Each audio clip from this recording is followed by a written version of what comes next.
Only one path to victory, Guardians. Capture the zones. Alright, happy holidays everybody. Happy New Year. This is the Brigade and I'm back for a little bit of Destiny. Alright, so I know you guys can tell by the title of this particular video, I'm going to go ahead and talk about all this cheese that's going on around here. Now, I'm not here to talk about cheeses from, nightfalls or strikes or whatnot. I want to talk about cheeses from the raids. Right? Now, keep in mind, Destiny is not new to cheese. A lot of us had, a lot of us were aware of the cheeses that existed during the Vault of Glass. And mainly I'm talking about the final boss cheeses. Now there are some others, but especially the final boss cheeses. You had the one where, you would get either a Warlock or a Titan to run out to where Atheon was, corner him, and basically maneuver him in a way to where he can throw the right grenade and have him basically just fall off the ledge. In Crota's End, you had the lamp glitch, where basically you would just activate a lamp, allow it to explode, and it would basically bring you to the top platform. Right? Then you have the bridge cheese, which I really don't understand why so many people opted to cheese this part, because the bridge is extremely easy. Then you have the bridge cheese. Then you have the Crota's End cheese. As far as I'm aware, there were two. And the reason why I say there were is because gladly we're going to get a patch coming up soon. Right? But you had the one involving the Oversoul. And then there's another one where, in my opinion, players would stoop to such a level to where they would actually pull out their internet cable. That's how bad they were at failing at beating the boss. I can't even say that's how bad they were at beating it. That's how bad they were at failing to beat the boss. That they would go to such measures as to pull out their internet cable just to freeze the boss so they can keep him down and hit him without penalty. It's pretty low in my personal opinion. Now, I'm pretty sure you guys know by now that I'm totally against the cheese. Now, were there occasions, in the Vault of Glass where I personally cheese? Yeah, there were times where I cheesed. So I'm not here to say that, people who cheese are bad. And I'll give you a classic example. We used to do the Templar cheese, where you basically throw grenades and force them off. And that was the only cheese that we did. We weren't into the Atheon cheese, none of that, because Atheon was so easy that it was really unnecessary. A lot of times we did the Templar cheese because it saved time. But guess what?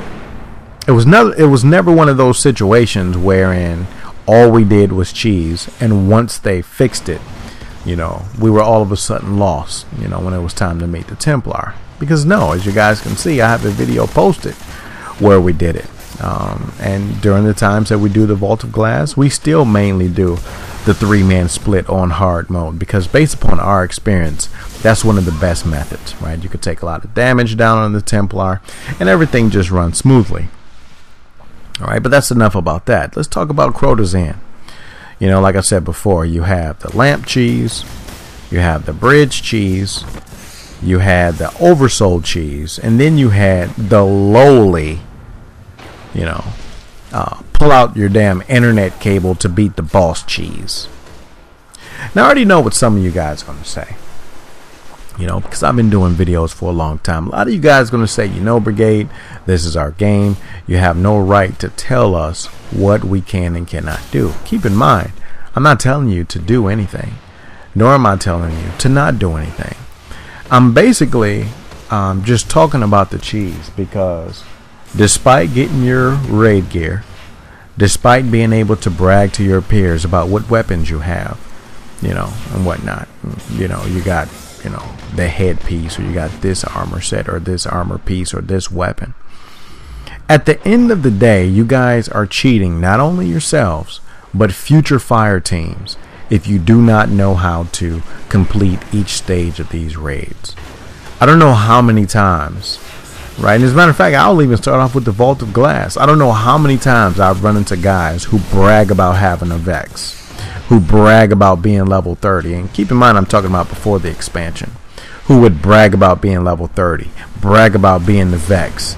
And then they get into the raid, and they were basically ass. You know, they were pure shit in the raid. Because all they knew how to do was cheese, but they didn't know anything about how to complete any of the phases. They didn't know how to hold a relic. You know, they wouldn't focus on oracles. They didn't know, they didn't know anything. So at the end of the day, they were horrible. Yeah, they had the equipment, and to themselves, the ends justify the means. But see, this is a team-based game. So the same could be said with Crota's End. This is a team-based game. So you guys may say to yourself, well, hey, I'm level 32. I've beaten the raid plenty of times. And I know this because I've been on teams with guys like this. They will boast and brag about how awesome they were. And then once they get into a phase like the bridge or the Deathsinger, they were clueless. Absolutely clueless. So if anything, because for me, Destiny is one of those games that I enjoy. Not because it's all awesome sauce and everything, but I think it's a great game to play with friends.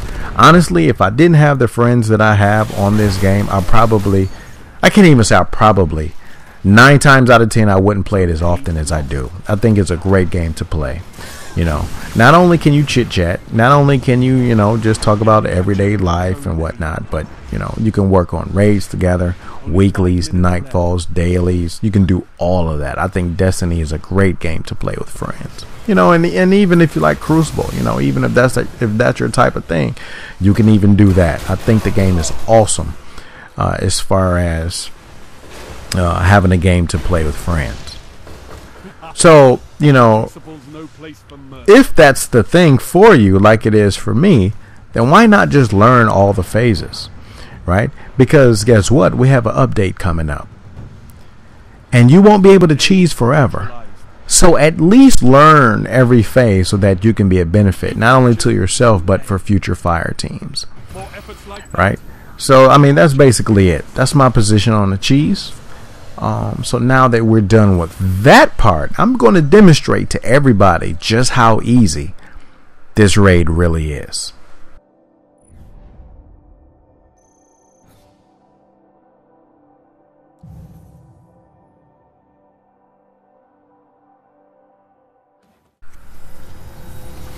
Alright, so let's go ahead and get started. Crota's End.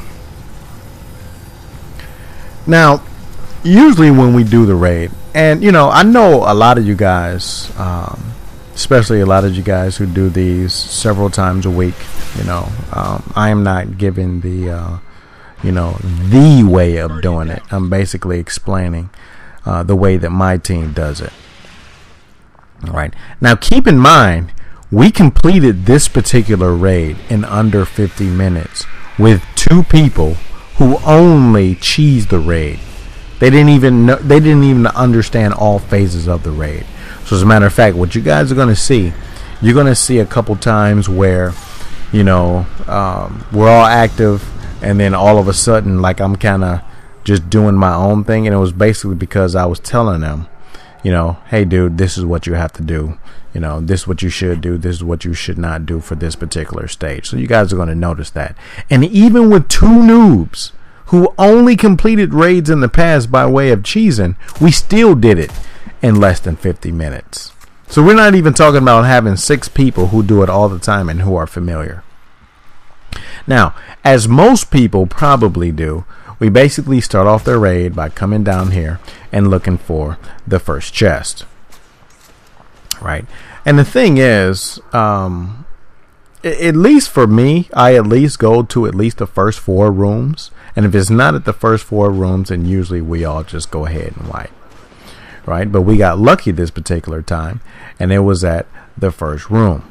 Now keep in mind, I'm pretty sure a lot of you guys know, it can be dropped randomly in any of the rooms in this first area. Now, based upon the next update that we're going to get, gladly, they're going to take the damn exotic out of here, because I did think that it was pretty cheap that you can, earn all the way up to an exotic by basically doing nothing. There were guys who were level 27 who all you had to do is, if it wasn't in the first room, you can basically just go ahead and wipe. Wash, rinse, and repeat. Until you finally get the chest. And once you get the chest, I mean, there's a chance for you to get an exotic. So I am glad they're going to update that. Right. But, I mean, until the update is done, basically what you would do, just go ahead and check the rooms until you see like an orange colored light. And wherever you see an orange colored light, that's the one with the chest in it. Me personally, I usually go up into the fourth room. Some people only go the first 2 rooms and then they wipe and keep doing the same thing till they get it. But I mean, why kill yourself after 2 rooms when you can go at least up to 4? So that's just me. Everyone has their own preference. Now this phase right here is extremely easy. Extremely easy. And, when you're playing as a full team, I really don't see why people would even try to cheese it. Right, and I think in a future video what I'm going to do is I'm probably going to showcase the raids from each of my characters, because in this particular video I'm using my Voidwalker Warlock. It's only level 31. Right, it's not 32 yet. I mean, just so I can just showcase what setups that I use in particular for the raid. Now, for this phase, the only thing that you have to do is go up to a lamp, call out to the rest of the team. You just wait a couple seconds, get to the lamp, wait a few seconds, shoot behind you, right, for anyone who's straggling.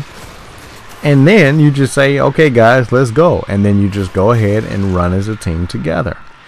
Now, one thing that would really help a lot is that if you use max agility and any weapons that will boost movement speed or agility. Case in point, I'm using the Meta multi-tool.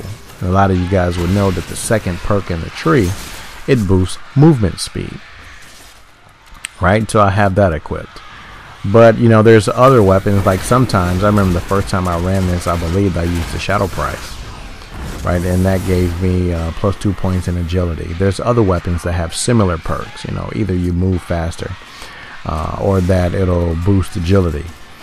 So let's just say the Murmur. The Murmur has that perk. The Vex, I believe, have that perk. And maybe the Suros. I can't really remember every weapon off the top of my head, but I do know that there's a good number of weapons that will give you either increased movement speed or increased agility. Those weapons, in addition to just kind of configuring your own subclass tree to where it have max agility, works wonders on this stage. Now, you guys are going to notice that every single time we get to one of these lamps, either me or everyone else, either they throw down one of those Sunsinger grenades. I might throw down my Voidwalker grenade. In some cases you may notice that a Titan is throwing down his bubble, if he's using that helm. I think it's Helm of the Saint or something like that, the one that blinds enemies as they walk inside. All of these are extremely helpful when you're doing this first part of the raid. Because the thing is, everybody's not a boss at doing raids. Some people are more experienced than others. So you're gonna, and this is especially if you're playing with randoms. Everybody might not be as fast as other players. So once you get to a lamp, you should turn around, throw grenades, shoot, whatever kind of AOE type projectiles that you have, just to help everybody else. And once you do that, call out to everybody, hey, you guys ready? Yes, you guys are ready. All right, let's go. And then you all can move to the next lamp. Now, in the event that there are some people who are just kind of just struggling to get to the next lamp. One thing that I do, right, just so we can move as a group, I basically wait. I don't go to the next lamp, because if you go to the next lamp, you will activate it. And if you activate it, you just make it that much more difficult for the rest of the team. So if you notice that maybe one person died, you know, in some cases, and you can make a judgment call, instead of leaving him or her there, all you have to do is get close to the lamp. Do not activate it by going all the way up on the lamp. And you just call out to the team, hey, is somebody going to go pick them up? You know, are we going to pick them up? Are we going to leave them? If you decide to pick them up, you have one person go pick them up. Then everybody else, you know, once that person is up, then we all go converge on the lamp and we proceed. I think there's like 8 to 10 lamps that we have to meet up at. Then you meet at this point to where you form the bridge. And basically, you know, you don't clear this portion, you know, by killing ogres. Killing ogres is not necessary. You basically just have to wait until the bridge is fully formed. And voila. Once the bridge is fully formed, then you can proceed on to the next area. This is extremely easy, as you guys can see. Now, will it always be this smooth? No, it will not always be this smooth. I'm just demonstrating that all you have to do is communicate. And at least with our team, we don't have a lot of people talking. Usually we have one person talking, and maybe if you die, you just say, hey, I died. Because if you have a whole bunch of people talking, a lot of times all it's going to do is add confusion, which, you know, you have all these thralls chasing after you. You got knights chasing after you. Once you get to the end, you got ogres going on. You really don't need a lot of confusion. So usually it just helps if you have one person say, okay, everybody here, look around. All right, everybody here, let's go ahead and proceed to the next lamp. That's it. Okay, now on to the next phase, the bridge. You know, one of the biggest cheese areas in this raid. Dude, the bridge is extremely easy. Now, like I said before, in this particular raid that we did, we had 2 randoms, right? Because shout out to Stony, he's kind of like been on a camping trip. So I don't know where that guy's been, but he wasn't around. And I think, you know, Big or somebody else wasn't around. So we just went on ahead and we recruited 2 randoms. Now, you notice that guy up there, he's up top. He didn't know what we were doing. He was expecting us to cheese. And I was basically telling him, like, dude, you know, I mean, if you join this group, you know, expecting to cheese, you might want to go ahead and back out and find a new team. Because we don't do that in Protectors of the Shrine. That's the name of our group. Fire. Shout out to Bruno. He's the... I don't want to say founder. It's not like it's a damn business or something, but you know, he put the clan together, and we have a really good group. Shout out to everybody in Fire. Okay, so there's 2 totems. There's a totem, you know, on the I don't want to say left and right, but I guess you can say there's a totem right there, and then there's a totem over here on the far side. Then there's this area right here on the middle. That middle circle forms the bridge. Now, this part is extremely easy. Now, if you guys would notice, I'm kind of running over here, and it was only because I was trying to explain to these guys what they should do. Because, you know, once they found out that we were doing it legit, they were like, dude, we never did it before. Which is another reason, as I was explaining in the beginning, why people should learn how to do things the right way. And, you know, continue to do it the right way, because the more you do it the right way, the more proficient you get.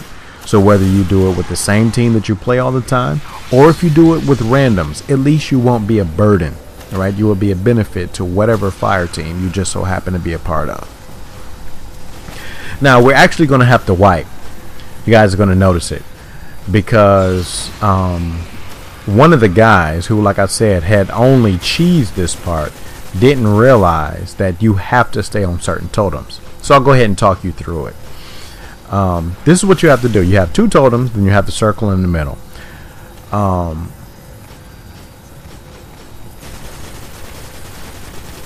There has to be players on the totem, and there has to be a person always holding the middle portion, that the one that forms the bridge.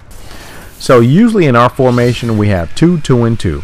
2 on the left, 2 on the right, 2 on the middle, as you guys can see. Now, Usually one of the guys in the middle will be one of the first ones to grab the sword and go across. Now, I'm not trying to insult anyone's intelligence, but in the event that you've never done this part before, the absolute only way, and we're talking the legit way, we're not talking any cheeses, the only way you can get across is by holding a sword. And not only do you have to hold the sword, but you have to wait until the bridge is completely formed. If you have the sword but the bridge is not completely formed, you will not be able to jump. There is no way that you will be able to get across. So this is why it is extremely important for the person in the middle to do whatever they have to do to make sure that they maintain that middle port, right? And people on those totems, they must stay on the totems. So usually the way we do it, once we get 3 people on this side, because basically all you do is you wait until you see a sword bearer, kill the sword bearer, grab a sword, go across. The first person on the other side, he's free to walk around. He does not have to stand on any totem on the other side, nor does he have to stand in the middle. If you guys would notice, I'm over here by myself. All I'm doing is running around. Same thing happens with the next person. The next person, kill the sword bearer, take the sword, come across. At the same time, the remaining people, the remaining 4 people on the front side, they must stay on the middle and they must stay on the 2 totems. Now, once we get 3 people on this side, and you guys will notice we're going to have to wipe because one of the guys that only cleared this way by way of cheese, he didn't realize at what point that we had to take over. So you guys are going to notice real soon that we're going to have to wipe. So the thing is, what our team usually does, here's the point right here where we're going to have to wipe. No big deal. He wasn't really familiar with it. We explained it. Second time we did it, it was a go. So the way we do it is, by the time we get 3 people over on the far side, then we are responsible for holding the 2 totems in the middle. Right? Now, whoever's on the side that has to maintain the totems in the middle, the fire team members on the far side, they do not need to stand on any totems. As a matter of fact, they don't need to stand on anything. They are free to run around. So while we're over here, as you guys can see, we have to stand on totems in the middle. The people on the other side will not have to, because people on this side are maintaining them. Once we get 3 people on the other side, then it's our job to hold the middle on the far side and the 2 totems on the far side. Once we are on the 2 totems and the middle on the far side, then no one on this side will have to stand on any totems or the part in the middle. They will be free to run around, right? Because as there are now 3 people, on the first portion of that section, there's a lot of enemies, right? There's a lot of enemies around. Then you have to worry about the sword bearer. Then you got to knock him down. You don't have time to maintain the totem, nor do you have time to maintain the bridge. Well, on this side, it's not as bad. Is there a lot of weapons, or not weapons, but enemies and whatnot? Yes, there's a lot of enemies, but it's not as bad as the other side. So this is why once we get 3 on this side, we maintain the totems and the middle portion on this side. So that's basically it. That is basically it. You get the first 3 over. We maintain the totems, and the middle section, and then the last 3 guys come over. And once all 6 players are over, next I can't even say all 6 players. Once your entire fire team is over, then no one needs to stand on any totem or any bridge. If you do, you will activate it, and that's usually what you will notice when one of the totems start turning red. When they start turning red, it means either everyone needs to get off everything, or you need to have at least 1 person on each totem and 1 person on the middle. That's all that means. So you guys will notice once we get everybody over here, we're just going to be running around and no one's going to be tasked, because the only reason why you really have to maintain the middle is for the purposes of crossing the bridge. That's it. There's no other reason. But if you do get on that middle, people must stand on those totems. Extremely easy. I don't know why people feel like they need to cheese it. Now, I hear people say it saves time, but this is not time consuming. Right? If you guys would just notice, we only had to wipe once. And that was only because 2 people were not familiar. But even with not being familiar, we're going to get it the second time around.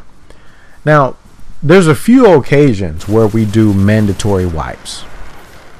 Right after we clear this area, you guys notice they're turning red. Right? And the reason why they were turning red is because someone on the far side was not maintaining their totems. Once they got back on, they stopped going red.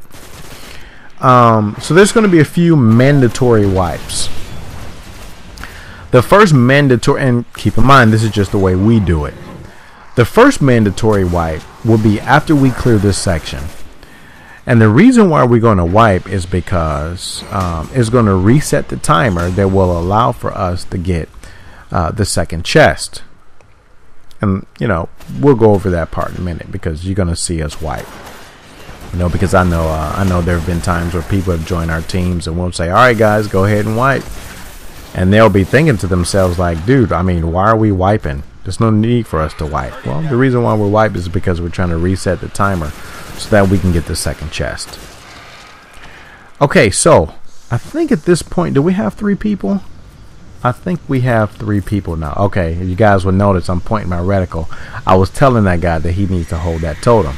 So if you notice, I have the middle. He has one totem. I have the other totem. And over the microphone, that's when I yelled to the other team. That's what I yelled to the rest of the fire team. I said, okay, you guys don't hold on to anything. Just run around and survive. While they are running around and surviving, all they have to do is wait for sword bearers. Now, I understand it's going to be kind of hectic, but if you guys notice, there's pillars up top. So all you have to do is just, run up on top of a pillar, throw down a rocket, do whatever you have to do to survive. Wait till you see a sword bearer, kill the sword bearer, and since I am maintaining the middle, as you guys can see, they're just free to grab the sword and come across. Now, for the person who's in the middle like me, there's some times where this gatekeeper right here, he's going to come right for me, but guess what?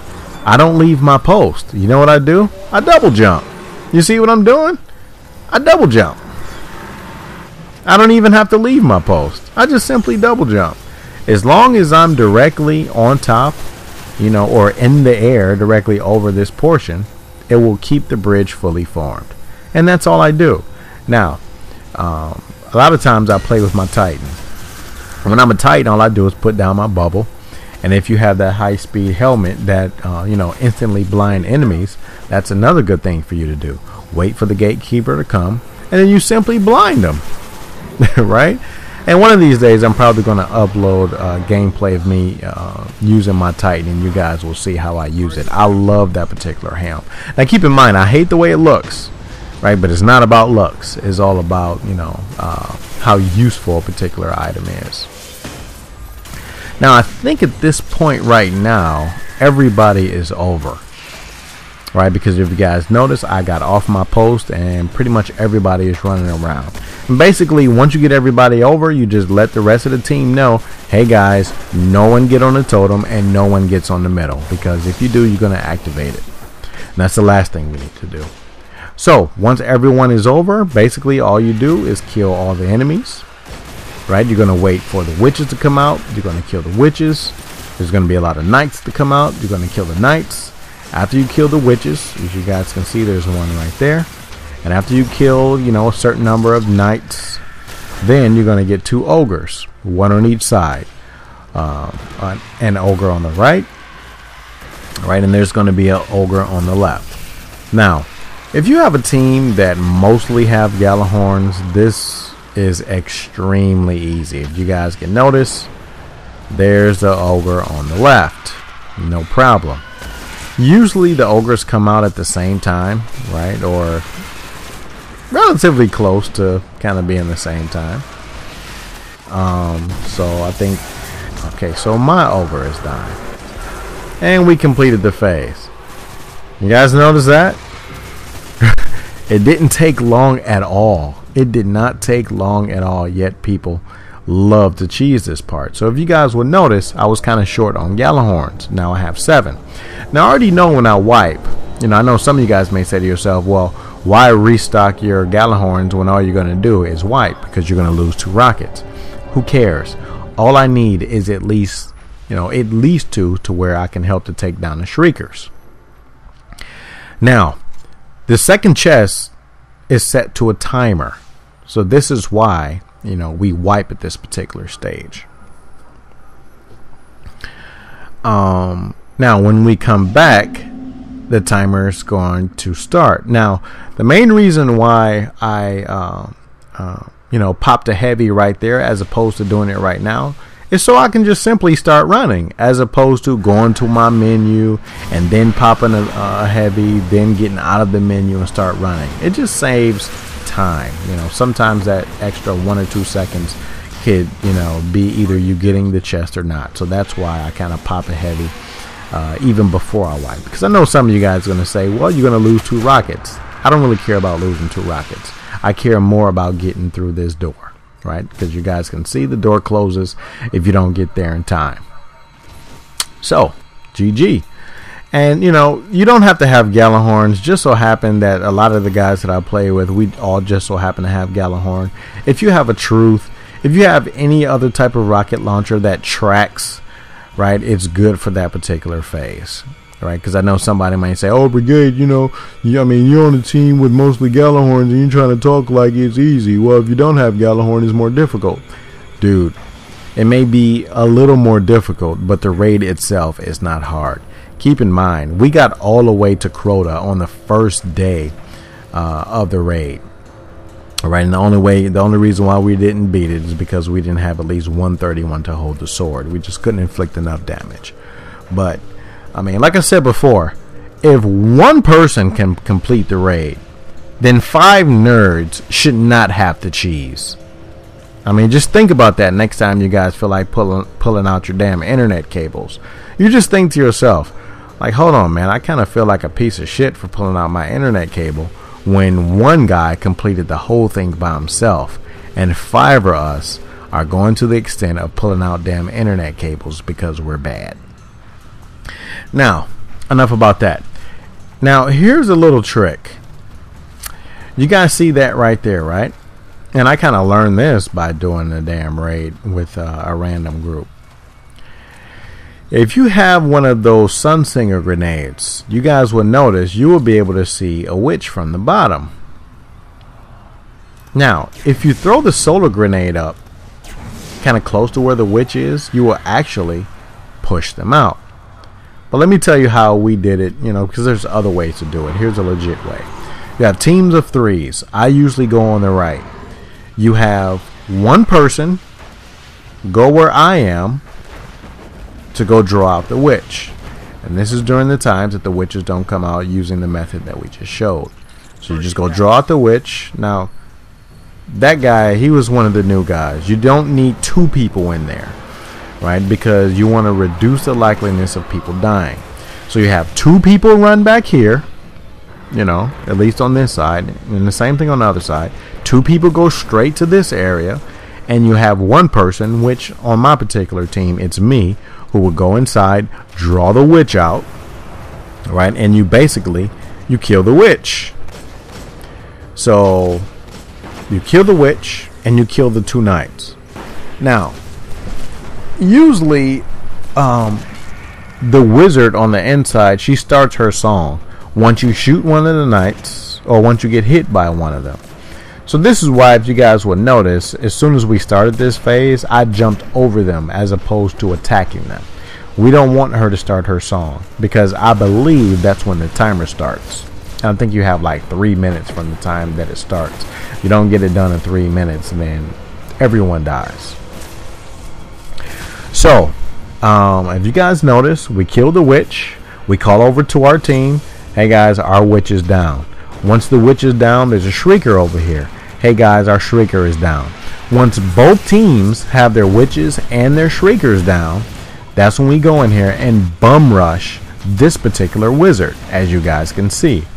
Now, the best way to do this is basically have something that tracks or something with a very high blast radius, and you just simply spam jump, as you can see us doing, and shooting rockets at it.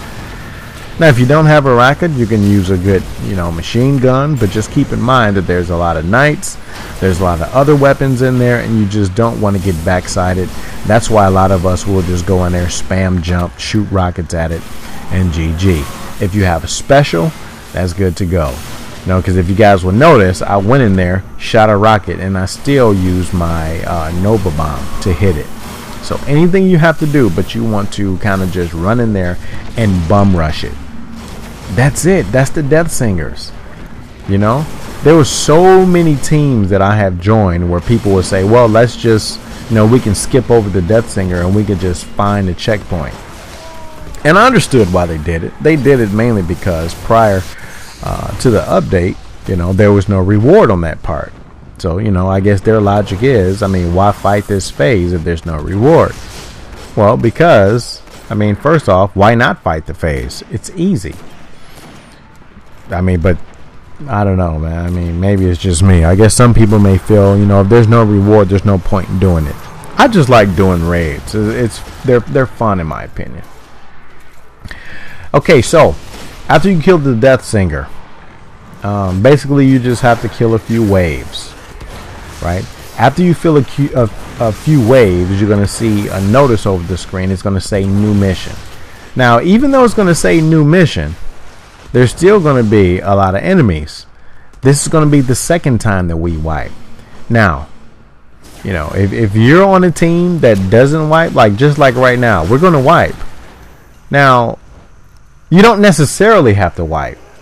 We wipe because there's a lot of enemies out, right? In other words, there's really no point to sitting out here and fighting all these enemies unless, you just think you're John Rambo or something. None of us are John Rambo. So we're just going to go ahead and wipe. And once we wipe, it resets everything. So that's the second mandatory wipe that our team does during this raid. Alright, so Sam is just sitting there drinking tea with the knight. And we got John Rambo over here with the Fate Bringer. I think this is one of the guys that we recruited. It was kind of funny because he was like, dude, how do I wipe? I don't even know where to go. I don't even know where to go. Oh no, here he is. This is the guy. Yeah, he's totally lost. I don't even know how to wipe. Where do I go? It was funny because I know he probably got tired of us because we kept, kind of throwing him shade, saying, well, hey, that's what happened when you damn glitch. You don't know what the hell to do. But anyway, shout out to those guys, right? Because, even without having completed the raid the legit way, they still did a good job. Because, like I said before, we completed the raid in less than 50 minutes with 2 new guys. Alright, so we wiped. And as you guys can see, all the enemies are down. Now, this phase is also cake, right? All you do is hug the tree. Once everyone hugs the tree, there's going to be a crap ton of enemies that's going to come out. But there's going to be glass panels. You're going to wait until the glass panels explode. You're going to take care of all the enemies. Now, keep in mind, at this point, your recovery will be disabled. So you kind of want to just, take a little cover. Once you take cover, just try to get rid of as many enemies as possible. Now, another thing to keep in mind. Now, like I said before, this is just the way our team does it. If you do it another way, I'm not trying to tell you that this is the only way to do it. This is just the way our team does it. We usually have 1 to 2 persons on boomer duty. Boomers meaning the knights that shoot right from the far tower, and we always go on the left side. Now, some people go on the right side, some people go in the lower section on the middle. Our particular team always goes on the left side, always. Now, you guys will notice there was kind of like a short pause. Every single time we go to that area, we always sit back and determine who's going to do what job. right? Because one thing that I have found, once you determine, once you task 1 or 2 persons to do one thing, no one is confused as to whose responsibility it is to do whatever job. So we have 2 people on boomer duty who will stay in that hallway. That's all they need to do. They don't need to focus on killing no damn, sword bearer. They don't need to focus on anything other than maintaining the boomers. People who are not on boomer duty, we're going to be down here on the stairs. And what we do on the stairs, as you guys can see, we kill enemies and we help to take down the gatekeeper. The guy who's going to hold the sword, basically he's the one who go down, he grabs the chalice. After he grabs the chalice, he brings it up. And then one of us who's on the stairs, we grab it. And then, as you guys can see, we kill the sword bearer. After we kill the sword bearer, we wait for him to get into position. Because it doesn't make any sense at all to start shooting at Crota if the sword guy is not even in proper position. So that's why, even though he may have the sword in his hand, we still wait until he say, okay, I'm in position, DPS on Crota. Because I've been on teams where as soon as they take the sword down, people just get trigger happy. You don't want to do that. Now, as you guys can see, we just went through our first phase. He, was able to inflict damage on Crota, and now Crota has rotated. Now, our particular team, I'm going to stress that, we wait until Crota goes back to the middle. Some people may not wait. Some people may say, just go ahead, take the sword bearer down, and then the guy with the sword can run over to the right side. We just don't do that. Alright, for whatever reason. Like I said before, every team has their own way. This is the way we do it. So usually we just kind of wait. We may take a little damage down on the sword bearer, but we don't completely kill him until we start to see Crota move toward the middle. As you guys can see, Crota is moving to the middle and the sword bearer is dead. As you guys can also see, I'm not shooting, right? I'll wait. I was waiting until he gave the signal, till he got into position, and once he said DPS, that's when I start shooting, because it doesn't make sense to waste any rockets and he's not even in place in time. So after the second phase of inflicting damage on him, booyaka, he got hit. So as you guys can see, there's an oversoul here, right? And if you're new to doing this raid, if you don't kill the oversoul in time, everyone's going to die. So this is why once someone dies, everyone shoots the oversoul. Once you shoot the oversoul, and if you're able to inflict enough damage, you can go ahead and reset. So after the second wave, everyone goes to the middle. We go down here. 2 ogres are going to spawn. Once the ogres spawn, we're going to go ahead and take care of the ogres. We're going to wait at the second door, right? We're not going to just go balls to the wall and go out, right? Because Crota will be out there. So we're going to wait till he rotates to the middle. Right, as you guys can see, here are the ogres.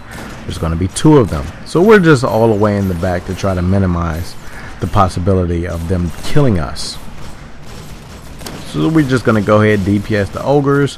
1 ogre down, 2 ogres down, and now we're just going to wait. Crota is usually up here on the left. We're just going to wait here. All right, and once Crota starts to move to the middle, usually 1 or 2 persons, we just do a double jump and kill, and at least try to kill some of those boomers. And the reason why we do that is because, kind of in the beginning of us first starting to do this raid, people would get hit by the boomers because the boomer guys didn't get there in time. So we just said, you know what, if you're one of the first guys out there, just jump up and either Nova Bomb or just throw some type of rocket up there. And everybody hit those boomers. Because, the last thing you need is for us to almost kill Crota, and all of a sudden we have to kill the oversoul. Alright, because somebody died. So just keep in mind, once you go back inside, there's going to be a lot of thrall come out, and there's going to be some of those exploding thralls. Alright, and basically you just go ahead and do the same thing all over again, and that's the raid. That's the raid. Easy as can be. Alright guys, so hey, I hope you guys enjoyed the video tutorial, and like I said before, I'll probably do it again with some of my other characters just so you guys can see, you know, what setups I use or whatnot. And hey, until next time, Martyrs Brigade is